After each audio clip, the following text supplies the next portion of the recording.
Let us take a look at how to do some grayscaling, clipping masks, and gradients. So these are all pretty simple tasks to do. We're going to start with the grayscale option. I'm going to place an image that I want to use. Let's see. I'm going to use Post Malone. I'm hitting place right now to put my image in, and I'm just doing my single click. I suppose I got to zoom out, so I'm using Command minus to do that. And then I'm going to hold my Shift key and resize. Just bring him in a little bit smaller so we can see him on the screen. All right, so to grayscale an image, I'm going to use my selection tool. I'm going to click on the image, the raster image that I'm going to grayscale, and then I'm going to go to the Object menu and choose Rasterize. I need to change the color model to grayscale. I'm going to leave my resolution at 300, but that's pretty high resolution. So if you have several images, you might want to bump it down to 150.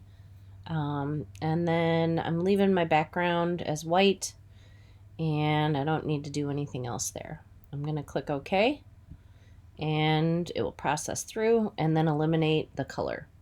One thing to note is that you can see there's quite a bit of contrast that happens. Illustrator doesn't do a great job of kind of doing tones, if you will, with grayscales. So your image that you choose is going to be pretty important. So that's grayscaling. Making a clipping mask is super easy. You can use any shape, right? So if I wanted to put him inside of a rectangle, which is pretty boring, I could do that. I'm going to use my pen tool, and this is how we would get a nice outline. You'd want to spend a little more time, a little more care than what I'm doing here to do my, I'm just doing like a silhouette around him basically. I'm getting close. But like I said, you're going to want to do a much better job than what I'm doing here. And if you don't like having him covered up or whatever it is that you're going to do a clipping mask, we can change so that it's just the stroke that has a color. All right, I'm just going to finish this off real quick.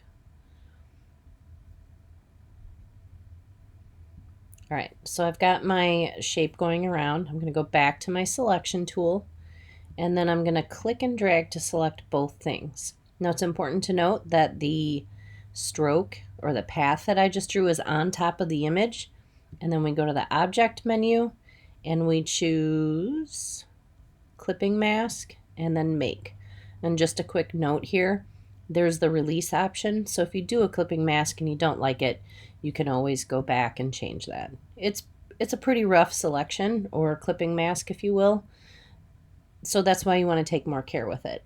I am going to go to my appearance palette though, and I'm going to go to Effects, and I'm going to go down and I'm going to choose Stylize.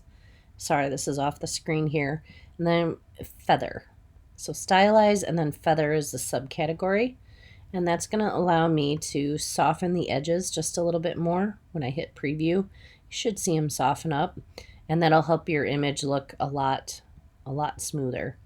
It's kind of a big number. Sometimes you do have to adjust. Hit OK. And when I click off of it, you can see that those edges have softened a bit. That 0.1 is probably too big of a number. All right, so the last one that I want to share with you is the gradient tool. This is our gradient tool here, and if I double click, I'm going to launch the gradient palette, which will give me a whole bunch of options. We've got 3 of them. The first is linear, the second is radial, and then the third is freeform. The freeform is new within the last couple of years, and it's pretty powerful, and I think that's probably the only one that you really want to use. So you provide a boundary or a shape, and again, this could be anything, any shape that you want to put on there. And then I've got my fill here. I'm going to use my swatches, and I'm just going to put a black, white, and gray gradient. That goes through to transparent. That's a radial one. And then you've got some that have other colors there. I'm just going to focus on the black, white, and gray for now. All right, let's zip that back up. And I've got this selected. Here's my gradient tool. When I click on it, you'll notice that I get all of these options. So I can drag and change where the focal point is. I can change how sharp of a transition it is from one color to the other. And then I can go up here to the type, and I can, of course, change to the linear. I can click and drag to change what the gradient looks like. And not only can you use this slider here, but you can also use the slider on the gradient palette or panel itself.